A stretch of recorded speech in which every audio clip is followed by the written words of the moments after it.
Sah, putra Amin Rais, Ahmad Mumtaz Rais resmi bercerai dengan Putri Zulia Safitri, anak dari Menteri Perdagangan Zulkifli Hasan. Mumtaz Rais dan Putri Zulia Safitri berpisah setelah kurang lebih 11 tahun menjalani pernikahan.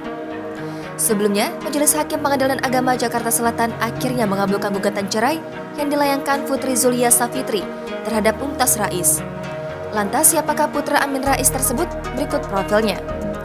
Ahmad Mumtaz Rais, sarjana ekonomi, lahir di Yogyakarta 17 September 1983. Ia adalah anak ketiga Amin Rais setelah Hanafi dan Hanum Rais.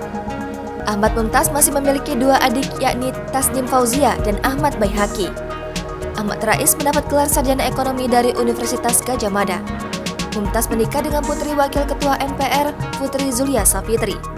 Sebelumnya, ia pernah menjadi anggota DPR RI periode 2009 hingga 2014 dari PAN, mewakili Dapil Jawa Tengah 8 yang meliputi Kabupaten Cilacap dan Banyumas.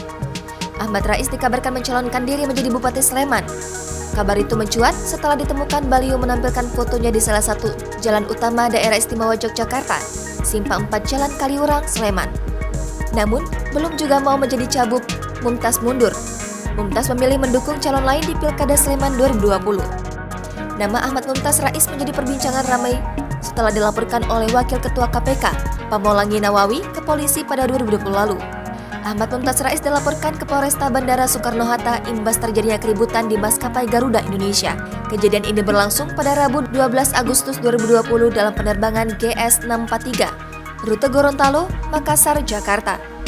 Peristiwa itu dipicu oleh putra Amin Rais yang kedapatan menggunakan handphone ketika pesawat tengah boarding dari Gorontalo dan ketika pesawat tengah melakukan refueling sewaktu transit di Makassar.